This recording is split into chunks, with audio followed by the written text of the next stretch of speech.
Bonjour et bienvenue dans la machine à voyager, et nous voici dans la deuxième partie du démontage de cette 304 cabriolet donneuse de pièces. Je vais vous faire voir l'avancée du démontage et puis ensemble nous allons démonter le moteur et c'est juste après ça.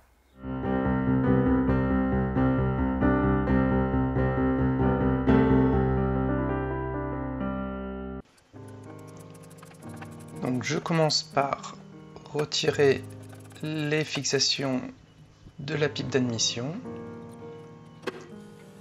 Et puis ensuite, je vais pouvoir retirer le bloc complet du carburateur dans son ensemble.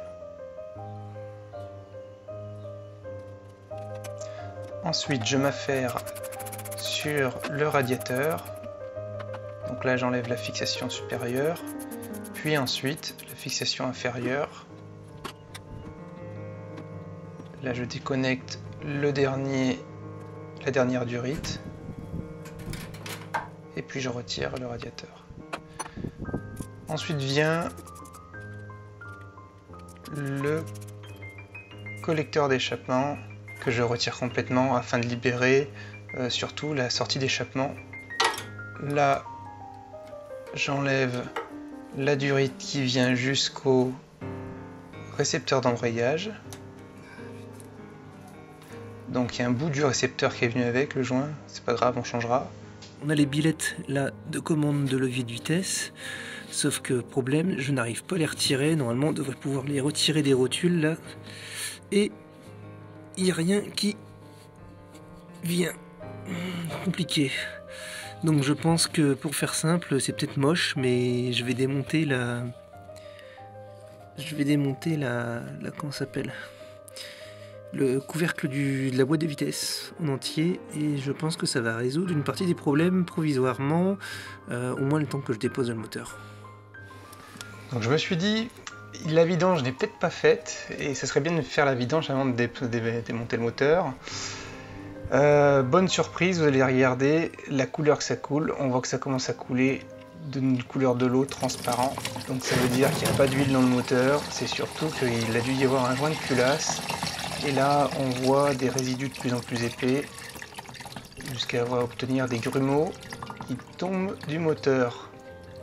Donc je suis super content, parce que j'ai récupéré le moteur, enfin le véhicule pour le moteur, et là je m'aperçois que le moteur il est peut-être cuit. Donc ça sera la surprise quand je vais démonter le moteur. Voilà, là on voit c'est bien pâteux. Bref, je suis désespéré. Et à savoir que donc ça c'est pour l'huile moteur, et pour la vidange de boîte, c'est grippé, impossible à enlever. Allez, c'est parti pour une deuxième journée de démontage.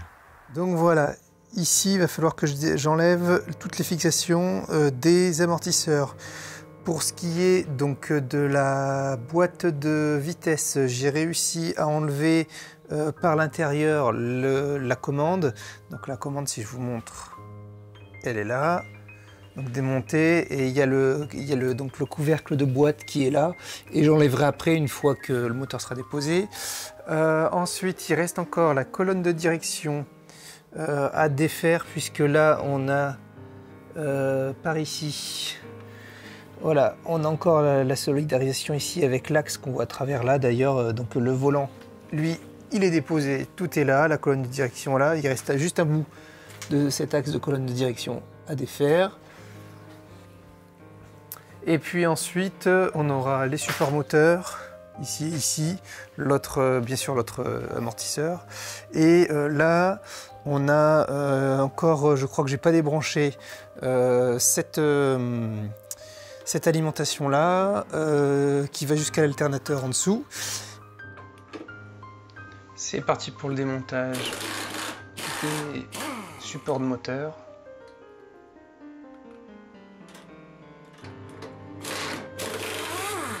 Voilà, on voit le moteur qui se libère un petit peu, qui est un peu plus souple.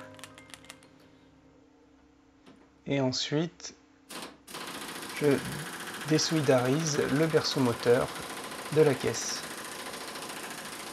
Ça n'a pas été sans mal avec une vis qui a foiré, complètement bouffée par la rouille. Ça fait partie du charme. Ensuite, je lève enfin la caisse.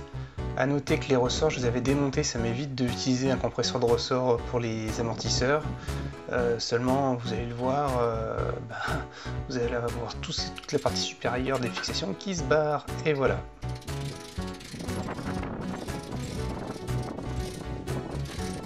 Donc je continue à lever, et puis il s'avère que quand on n'a pas de tête, on a des jambes. Donc je suis obligé de reprendre la charge sur le berceau pour pouvoir rapprocher les chandelles au milieu pour que la chèvre puisse passer et que je puisse ramener et pousser donc la caisse à l'arrière du moteur. Voilà.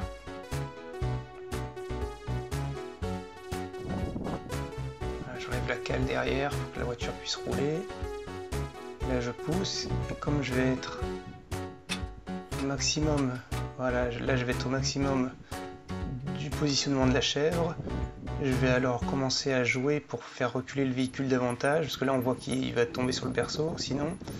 Donc je vais jouer sur la longueur de fil pour pousser au final le véhicule. Comme je suis tout seul, on se débrouille avec les moyens du bord. Voilà, je pousse le véhicule en redonnant du mou sur le câble de la chèvre.